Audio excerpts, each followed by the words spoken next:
자, 반갑습니다. 또 한 주가 지나서 금요일날 만났네요. 그런데 오늘은 이제 사회적 거리두기 2.5단계로 해서 그동안 이제 촬영했던 곳 그 스터디 카페도 출입을 할 수가 없어서 오늘은 좀 장소를 바꿔서 하고 있습니다. 오늘의 책은 내 가족을 위협하는 밥상의 유혹이라는 책인데, 이 책도 다시 한번 이렇게 돌이켜보니까 되게 좋더라고요. 저자는 이승남 씨고요. 서울대학교 의과대학에서 가정의학을 전공하고 서울대학병원 가정의학과 수련을 거쳐서 현재 대한비만건강학회 이사 및 강남 베스트 클리닉 원장 뭐 이렇게 해가지고 또 한양대학병원 외래 교수로 활동하고 있으신 분이고요. 제 기억으로는 뭐 TV 방송에도 좀 나오시는 분으로 알고 있어요. 이승남 박사님. 그래서 이분이 이제 우리 밥상 얼마나 위험한가에 대한 또 책을 이렇게 만드신 건데 아주 재밌는 얘기들이 되게 많더라고요. 이 책에 이제 시작하는 서문에 보게 되면 5페이지에 보면 어떤 얘기가 있냐 하면은 일상 속에서 화학 첨가물을 피하는 것은 거의 불가능에 가깝다. 양과 종류의 차이가 있을 뿐 가게에서 산 대부분의 생활용품에 첨가물은 다 들어있다고 보아야 한다. 특히 식품 첨가물의 폐해는 무시무시할 정도이다. 화학 첨가물은 가볍게는 두통이나 소화불량부터 면역력 저하, 발육장애 등은 물론 난폭함, 인내력 저하, 집중력 저하 등 몸과 마음에 골고루 부정적인 영향을 미친다. 이런 영향들이 되게 많다는 거죠.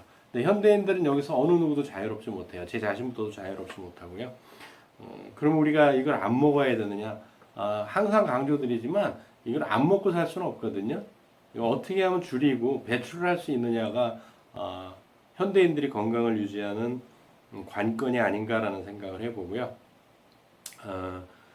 그 다음 페이지에 보게 되면 어떤 얘기가 있냐면 대부분의 첨가물은 자연에서는 존재하지 않는 화학물질을 합성한 것이기 때문이다. 결국 자연적이지 않다라는 것이죠. 우리 몸은 3만 년 전에 우리 구석기 시대 인류하고 구조상으로 거진 변화가 없거든요. 큰 차이가 없는데 너무 인공적인 걸 많이 먹는 거죠. 그 당시부터 지금까지 세포가 변하지 않았는데 우리가 먹는 음식들이 바뀌었기 때문에 현대인들의 그 많은 질병에 시달리고 있는 일들이 아닌가라는 생각을 한번 해보고요. 그 이 화학 물질들이 몸에 들어오면 완전히 소화되는 배출되는 자연식품과는 달리 절반에서 최고 80% 정도만 배출되고 나머지는 고스란히 몸속의 지방이나 내 뼛속에 쌓인다. 결국은 이게 몸에 안 좋은 독성들이기 때문에 이 독성을 안전하게 처리할 수 있는 곳 어디요? 지방에 결국 쌓아놓는다라는 거예요. 그러니까 현대인들이 과한 칼로리를 먹어서 비만이 되는 케이스도 되게 많지만 사실은 이런 쓰레기들이 자꾸 들어오다 보니까 이걸 처리하기 위해서 우리 몸은 지방을 늘려나갈 수밖에 없는 상황이라고 보셔도 거짓 틀림이 없을 겁니다. 여기서 이제 9페이지에 보게 되면 아주 좋은 얘기가 있어요. 진짜 병을 예방하거나 고칠 수 있는 건 우리 의사들이 아니라 환자 자신 혹은 독자 여러분이다. 무엇을 먹을지, 어떻게 살지를 결정하고 실제로 행하는 것은 개인의 선택이기 때문이다. 정말 여기 의사 선생님이 이런 얘기를 해놨잖아요. 의사들이 아니라고요. 환자 자신이라는 거죠. 결국 우리 자신이 우리 몸을 건강하게 만들거나 나쁘게 만들 수 있다라는 것이죠. 그래서 노상 말씀드리지만 어떻게 하면 좀 덜 먹을까를 항상 고민을 해야 된다라는 얘기를 다시 한번 또 강조드리고 싶고요.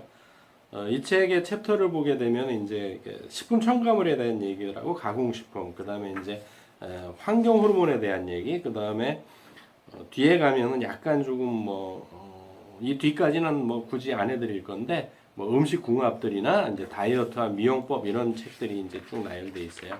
그래서 이제 화학의 맛 1챕터를 보게 되면 자연의 탈을 쓴 화학의 맛이라는 이 제목들이 있거든요. 한번 봐보자고요. 왜 화학 물질이 위험한 것인지.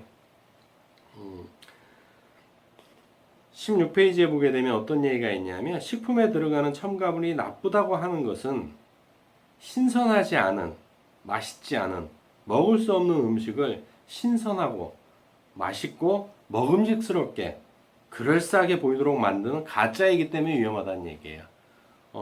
단편적인 예로 어떤 게 있냐면은 우리가 중국집에 가면 항상 따라 나오는 단무지 같은 경우 그 단무지는 실질적으로 단무지로 나오기 전에 뭐 전부는 안 그러겠지만 그 안병수 씨의 과자 얘기에서도 나오거든요. 그 단무지는 정말 차마 육안으로 보게 되면 원래 단무지의 물을 육안으로 보게 되면 먹을 수 없을 만큼의 형태인데 그걸 하룻밤 식품 첨가물에 담가 놓으면 그렇게 아삭아삭하고 노랗고 먹음직스러운 단무지로 나온다라는 것이 가장 큰 문제라는 거죠. 이 책의 17페이지에 보게 되면 뭐 첨가물의 종류나 기능과 부작용 이런 것들이 나오는데 종류에 이제 뭐 방부제부터 쭉 나와요. 유화제, 뭐 안정제까지 나오는데 방부제부터도 부작용이 뭐냐면 발암물질이라는 거예요. 첫 번째 나오는 게 발암물질이에요. 발암물질. 두 번째 살균제도 발암물질. 뭐 그 외에 뭐 피부염이나 고환이증, 뭐 유전자 뭐 파괴, 천식 이런 걸 떠나놓고라도 그냥 산화방지제도 발암물질, 착색제도 발암물질, 발색제도 뭐 간암, 빈혈 이런 거 일으키고요. 표백제도 기관지염, 천식 뭐 이런 거고요. 감미료 우리가 집에서 아무리 요리를 맛있게 해도 사실 조미료를 치지 않게 되면 어떤 맛이 나와요? 항상 그 2% 부족한 맛이 나오지 않습니까? 근데 이 감미료들이 결국은 부작용이 뭐냐면 발암물질이라는 거예요. 그 현대인들이 암이 많은 이유가 뭐 여러 가지도 있겠지만 우리 식단에서 이런 것들을 끊임없이 발암물질을 흡입하고 있다라는 거죠. 그러니까 어떻게 우리가 안 아프고 살 수 있겠냐는 것이죠. 저희 어릴 때는 소세지 예를 들어도 어떤 거였어요? 분홍색. 물론 그것도 이제 밀가루를 첨가하고 식품 첨가물이 들어가긴 했지만 요즘 판매되는 햄이나 이런 거에 비하면 훨씬 더 붉은색은 덜했거든요. 그런 것들이 다 발색제들, 발암물질들을 많이 넣기 때문에 그렇다라는 거죠. 20페이지에 보게 되면 마요네즈에 대해서 나왔는데 시판 마요네즈는 합성 유화제와 안정제를 듬뿍 넣어 유화제라고 하는 것은 무엇인지 다 아시겠지만 기름과 물을 섞는 거예요. 그래야 이게 어떤 제품들이 되니까 그러면 유화제가 들어가는 것이 뭐 이런 마요네즈만 들어가느냐? 그렇진 않아요. 물과 기름을 섞는 거기엔 다 들어가거든요. 이제 여름이 지나고 오늘 새벽에는 좀 쌀쌀한 느낌을 되게 많이 받았는데 한 여름 더울 때 뭘 많이 드세요? 아이스크림을 많이 드시죠. 그 아이스크림은 기름과 물이란 말이에요. 이걸 섞는다고요. 거기에도 뭐가 들어간다고요? 유화제가 들어가는 거예요. 결국은 아이들이 덥다고 해서 사주는 맛있는 아이스크림이라고 사주는 것이지만 결국은 발암물질을 사 먹인다라는 얘기죠. 그런 것들이 되게 슬픈 거죠. 뭐 그렇다고 안 먹을 수는 없는데 시판 마요네즈는 합성 유화제와 안정제를 듬뿍 넣어 서로 다른 성격의 식초와 기름이 시간이 오래 지나더라도 분리되지 않고 잘 섞이도록 만든다. 장기 보관을 위한 산화방지제와 고운 빛깔을 유지하기 위해 탈색제도 빠질 수 없다. 마요네즈 얘기예요. 이왕 첨가물을 넣기 시작했으니 차진 느낌과 맛을 위해 화학 전분을 넣고 산미료, 화학 조미료도 넣어 맛을 좋게 만든다. 이것이 시판 마요네즈다. 이건 우리나라 의사 선생님이 지은 책이니까 우리나라 실정도 뭐 아니라고는 할 수는 없겠죠. 지난주에는 일본 얘기를 주로 했지만 오늘은 이제 뭐 다 우리나라에도 해당되는 얘기들이네요. 또 그 다음 페이지에 보게 되면 이제 업체별 햄버거 얘기가 나오는데 원래 햄버거 패티는 다진 살코기에 다양한 채소를 넣어서 만든다고 하네요. 그런데 이제 도저히 그렇게 만들어 갖고는 지방 함량이 25%를 넘어가질 않는데 보통 지금 햄버거 패티들은 40%가 지방이라는 얘기죠. 나머지 15% 이상은 무엇이냐는 거죠. 그래서 이렇게 업체별로 이렇게 쭉 따졌는데 평균 열량을 보면 버거킹 햄버거가 제일 맛있다고 젊은 친구들은 버거킹을 되게 선호하거든요. 근데 버거킹의 세트류 평균 열량이 993.54kcal예요. 그러니까 햄버거 하나에 1000칼로리라는 얘기예요. 저 같은 사람이 그러니까 성인 남자들이 하루에 2000에서 2500칼로리를 섭취하는데 그냥 햄버거 하나가 버거킹께 그렇고요. 맥도날드가 985.55칼로리, KFC가 925.6칼로리, 롯데리아가 850.97, 파파이스가 819칼로리가 나오네요. 킬로칼로리예요. 이런 것들을 먹으니까 지방 함유량 같은 경우는 버거킹이 뭐 치즈볼 와퍼 세트 같은 경우가 63g, 26%가 초과되고요. 이런 내용들이 좀 있어요. 그래서 지방을 먹는 게 나쁘진 않거든요. 사실은 구석기 시대 인류들은 주로 뭐를 사용했냐면 에너지 몸의 연료로서 지방을 많이 썼거든요. 케톤체라는 걸 많이 썼었는데 여기서 얘기하는 지방은 그런 우리가 먹는 오메가3나 오메가6 이런 아주 좋은 지방들이 아니고 포화 지방들을 얘기를 하는 거예요. 그래서 위험성이 있다라고 하는 것이죠. 또 이렇게 보게 되면 이제 햄과 소세지 푸딩 얘기들이 나오는데 슬픈 얘기들이 되게 많아요. 햄이라고 하는 스페인어인 하몽은 본래 소금에 절인 돼지 뒷다리살을 의미한다. 하지만 요즘 햄은 가격을 낮추기 위해 잡다한 부위를 갈아서 만든다. 원래는 햄이 뭐라고요? 돼지 뒷다리살이에요. 근데 지금 햄은요, 여러 부위를, 잡다한 부위를 갈아서 만든다는 거죠. 원료 대비 양을 늘리기에 물도 넣는다. 대두단백이나 난백 같은 단백질과 물을 섞어 젤리 형태로 만들어 고기에 주사하듯 주입한 후 잘 섞어서 마구 두드리는 것이다. 방부제는 논외로 친다 해도 발색제나 결착제 등을 넣지 않는다면 전혀 먹음직스럽지 않은 단백질과 지방 덩어리일 뿐이다. 이를 진짜 햄이나 소시지가 그렇듯 보기 좋고 먹기 좋고 맛도 좋은 상태로 만들려면 화학 첨가물의 힘을 빌리지 않을 수 없다. 대표적인 게 뭐예요? 스팸이죠. 엄마들이 어떻게 했어요? 우리 아이들이 밥을 잘 안 먹으면 밥 한 숟가락으로 더 먹이려고 햄 구워주셨죠. 그런 것들이 다 이렇게 만들어진다는 거죠. 저도 되게 좋아했던 건데, 맛있으니까 일단, 게맛살. 그러니까 김밥에 빠지지 않는 게맛살. 떡볶이와 김밥의 단짝인 어묵의 공통점은 생선살로 만든다는 점이다. 특유의 감칠맛으로 먹고 또 먹고 싶지만, 실은 생선살만으로는 별 맛이 나지 않는다. 비결은 역시 화학 첨가물이다. 단맛을 내는 사카린 나트륨, 조미료인 MSG, 부드러움과 끈기를 주는 결착제 인산염, 방부제인 소르빈산, 색을 내기 위한 발색제와 함께 뽀얀 색을 유지하기에 표백제도 사용하는데 놀랍게도 상처 소독제인 과산화수소가 표백제로 이용된다. 옛날 상처에 바르면 거품 부글부글 나던 그 과산화수소를 표백제로 이용한답니다. 이런 것들은 어때요? 우리 아이들한테 또는 우리 식구 밥상에 올리는 거죠. 왜? 맛있어 보이고 건강해 보이니까 그렇다라는 거예요. 참 먹을 거 없죠. 아주 슬퍼지는 거예요. 사실은 되게 슬퍼지는데 레토르트 식품에 나온 거예요. 카레, 짜장 등 간단하게 물에 데치거나 떡볶이, 밥, 국, 찌개 등 뜨거운 물만 부으면 먹을 수 있는 레토르트 식품은 출처와 신선도를 보장할 수 없는 원재료, 화학조미료와 첨가물 범벅이라는 점에서 내용물의 문제는 여느 가공식품과 비슷하다. 하지만 정작 가장 큰 문제인 환경호르몬의 위험성은 간과되고 있다. 요즘 청소년들이 남자아이들이 많이 방학 때 하는 수술 중에 하나가 가슴 축소 수술이거든요. 이런 것들이 환경호르몬의 영향을 무시할 수 없는 일들이에요.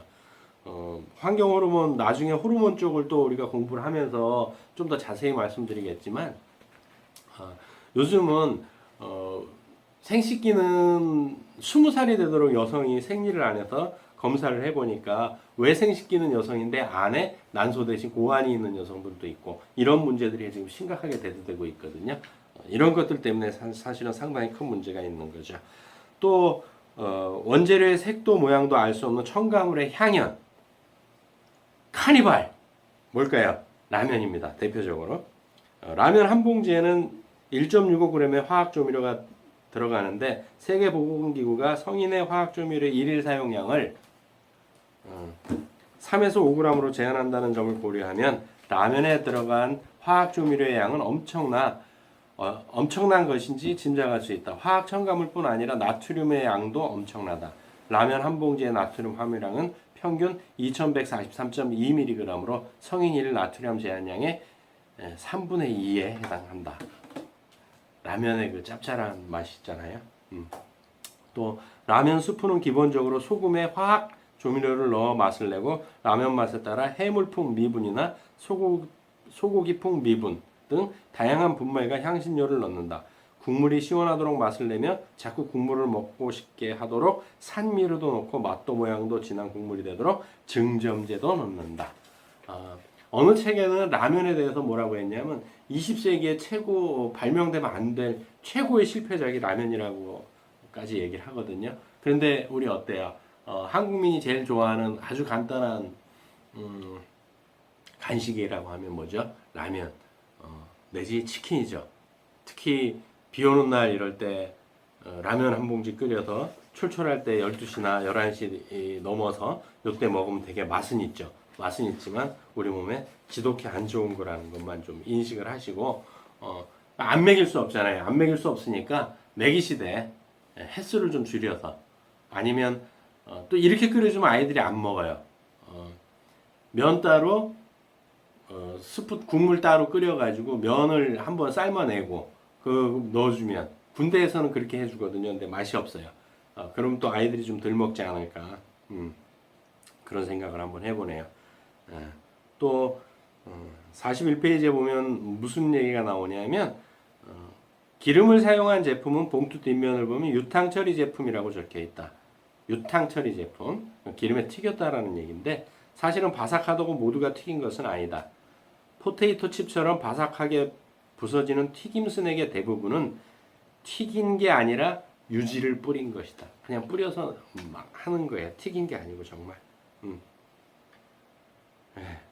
공장에서 만든 과자는 절대 눅눅하지 않다. 만든 지 일주일이 됐든 한 달이 됐든 봉투를 뜯기 전에는 언제나 바삭하고 맛은 고소하다. 포장을 잘해 공기를 차단했기 때문만은 아니다. 며칠씩 공기 중에 노출시키지 않는 한 한나절 이상 바삭함을 유지한다. 길고 긴 유통기한 동안 기름이 산화되는 것을 막기에 산화방지제를 사용했기 때문이다. 안병수 씨 책에 보면 이런 얘기가 있죠. 아이들에게 과자를 사주느니 담배를 권해라. 그 얘기는 뭐예요? 담배가 좋다는 얘기예요? 아니면 과자가 담배보다 더 나쁘다는 얘기인지 한번 생각을 해보셔야 돼요. 근데 각 가정에서 가장 문제가 되는 게 누구예요? 저도 이제 남자지만 이 아빠들이 큰 문제예요. 아이들을 너무 사랑하다 보니까 퇴근할 때 아이들이 좋아하는 과자 봉지를 사갖고 들어오시죠. 그래서 그 과자를 아이들에게 많이 주신단 말이에요. 엄마는 좀 공부를 해서 책을 한두 권 보신 엄마들은 과자 사오지 말라고 해도 아빠들이 어떻게 돼요? 과자를 꼭 사오세요. 이제 이런 것들이 문제가 되는 거죠. 문제가 뭐 된다기보담도 먹는 횟수를 줄이는 것이 가장 중요한 게 아닌가. 안 먹이고 키울 수는 없으니까. 이 책의 또 46페이지에 보게 되면 사탕과 음료수, 과자 등에 광범위하게 쓰이는 황색 사오, 황색오, 적색이오, 청색이로 등의 색소의 원료는 담배의 검은 진, 아스팔트의 검은 물질인 타르와 원재료가 같다. 바로 석탄의 아니린이라는 성분이다. 타르예요, 타르. 아스팔트 가는 그거하고 똑같은 그 성분이라는 얘기예요. 이걸 우리 아이들한테 자꾸 사주고 있다라는 것이죠. 되게 슬픈 얘기예요, 사실은. 또 아이들이 되게 좋아하는 거 있죠. 제가 대학원에서 강의할 때도 어느 한 기수였는데 석사 기수였는데 첫 수업, 첫 대면 시간인데 오후 수업이었거든요. 근데 한 학생이 종이컵에다 뭘 이렇게 교수님 드세요 하고 주시더라고요. 그래서 이렇게 보니까 꿈틀이에요. 완전 그 총 칼라색으로 시커먼 색으로 그 식품 첨가물이 그 색소가 들어가 있는. 그래서 이제 그렇게 해가지고 되게 왜 이런 것들을 먹으면 안 되는지로 시작해서 수업을 했는데 대학원에서 자연치유 공부를 하는 분들조차도 그런 거에 대한 지식이 되게 없다라는 거예요. 그러니까 그 사람도 자기가 먹었기 때문에 그 과자를 어떻게 하겠어요, 아이들한테? 저녁 때 사다 줄 수 있다는 거죠. 이런 것들을 우리가 한 번쯤은 생각을 해봐야 된다는 거죠. 왜 이 얘기를 했냐면 49페이지에 보게 되면 젤리 얘기가 나오기 때문에 그래요. 젤리뿐 아니라 소시지나 순대의 케이싱도 문제이다. 소시지는 다진 고기와 양념을, 순대는 선지와 당면 양념을 케이싱에 담아 모양을 만드는데 원래는 소나돼지의 내장을 이용했다. 그러나 지금은 케이싱이 셀로판지 등 인공 포장재로 바뀌었다. 순대의 껍질 말이에요. 옛날엔 창자해야 되는데 지금 그렇지 않다라는 거예요. 비엔나 소세지 등은 콜라겐을 사용하기도 하는데 젤리와 마찬가지로 콜라겐은 운동화를 만들다 남은 소가죽으로도 만든다. 이런 젤리나 소세지를 먹는 건 곧 운동화의 재료나 미술 또는 공예 재료를 먹는 셈이다. 운동화 만들다가 남은 가죽 가지고 그 젤리하고 그 비엔나 소세지의 껍질을 만든다는 얘기예요. 포장되어 있는 거 있죠. 우리가 식용이라고 먹는 것들, 그런 것들을 운동화 만드는 가죽으로 만든다라는 거예요. 그걸 꼭 굳이 우리 아이들한테 먹여야 될까요? 우리 한 번쯤은 생각해 봐야 되는 일이 아닐까라는 생각을 해보고요. 또 좀 지나가면 어떤 얘기가 나오냐면 시리얼 얘기가 나와요.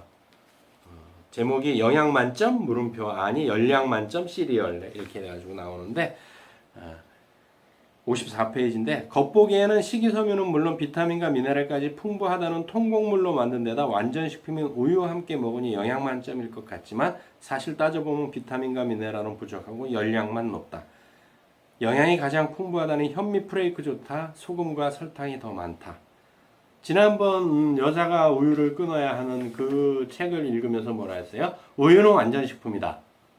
사람한테 송아지한테 그거하고 또 이게 뭐 되게 시리얼이라고 하는 게 뭐 영양 만점일 것 같지만 영양보다는 열량만 많다라는 얘기예요. 갖다 완전식품도 아닌 우유에다 먹는다라는 얘기고 여기 표에 보시게 되면 이렇게 쫙 이런 것들이 나와 있어요. 그래서 한 번씩 이렇게 책을 한번 보시는 것도 큰 도움이 되지 않을까. 우리 아이들한테 우리 밥상을 차리는데도 그런 생각이 들고요.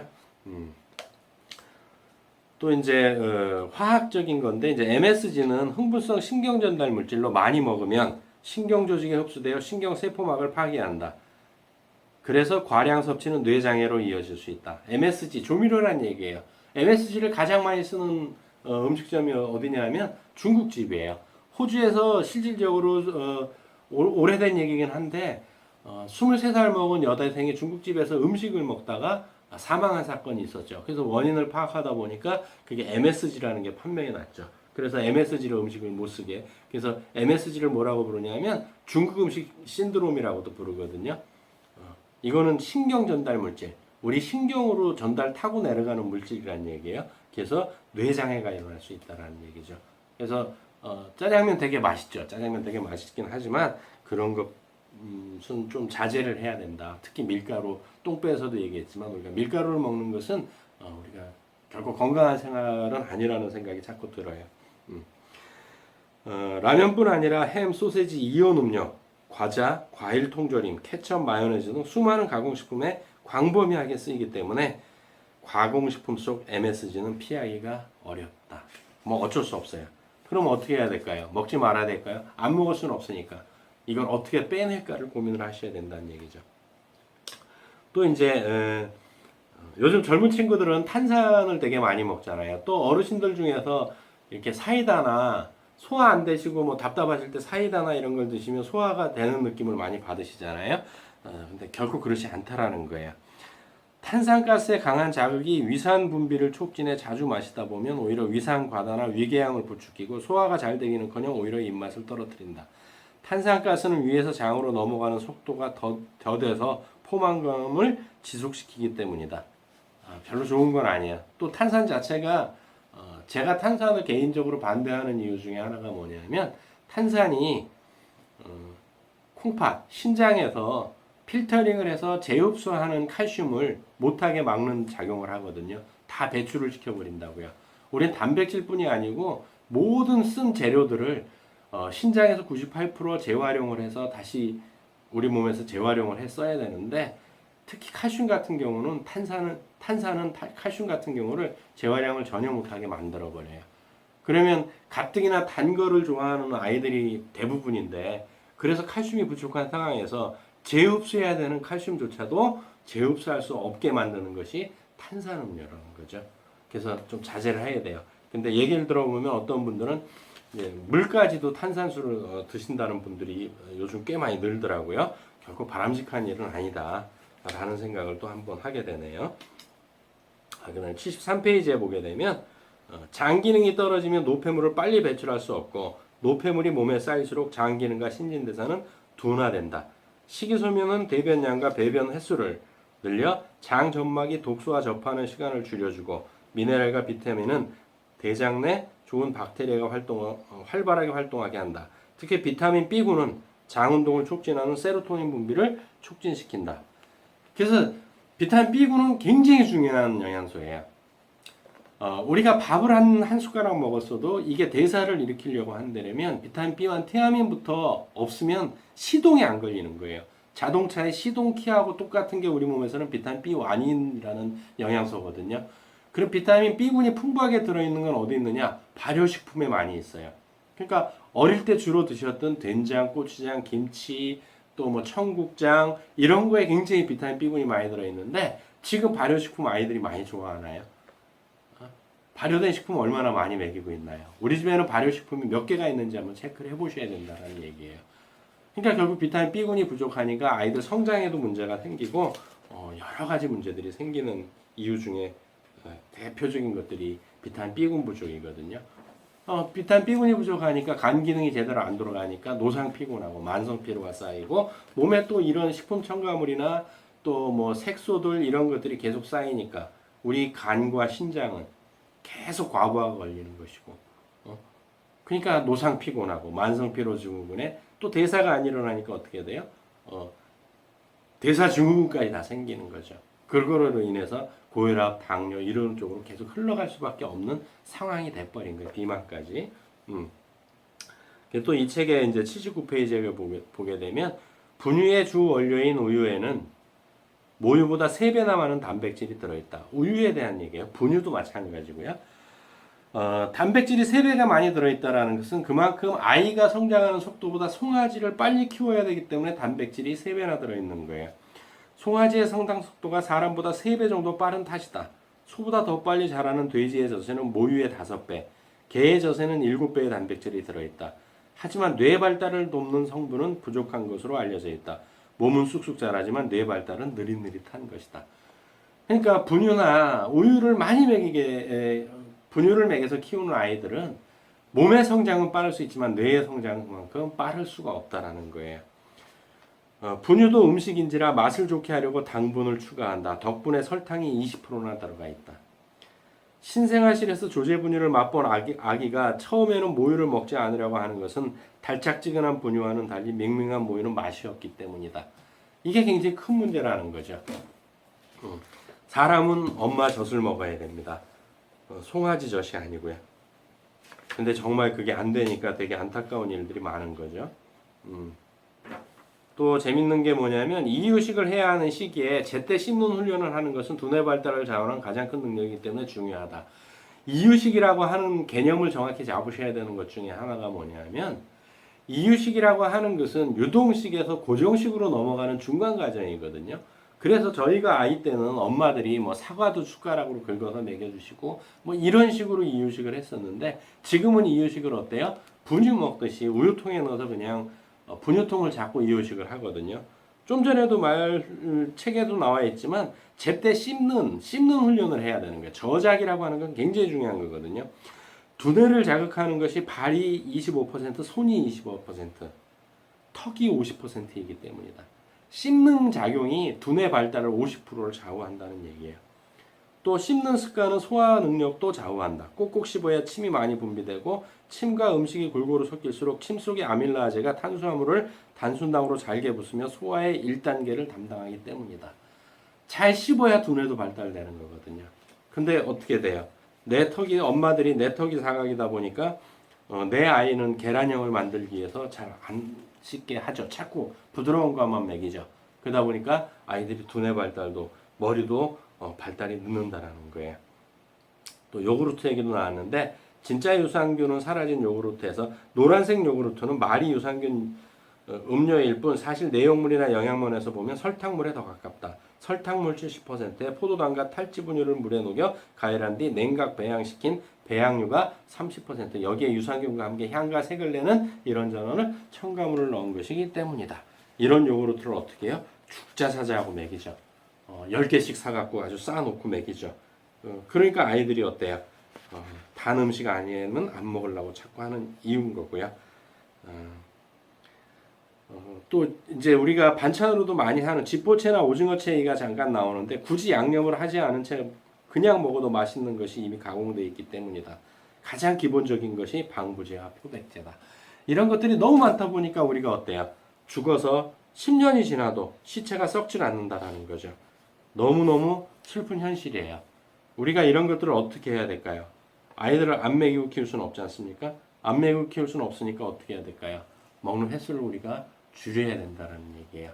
뭐 이거 외에도 여러 가지가 있겠지만 계속 이어서 너무 이런 얘기를 하면 아마 듣는 분들도 되게 스트레스를 받으실 거예요. 그래서 우리가 한 번 더 생각을 해보시고 한 번 더 생각을 해보시고 음식을 선택하시고 또 이런 거를 어쩔 수 없이 먹였다고 했을 때는 어떻게 이 아이한테 배변을 시키거나 물을 많이 먹여서 배출을 할까를 엄마들이 현명한 엄마들이 한 번 더 생각하는 한 주가 됐으면 좋겠습니다. 예, 수고하셨습니다. 다음 주에 뵙도록 하겠습니다.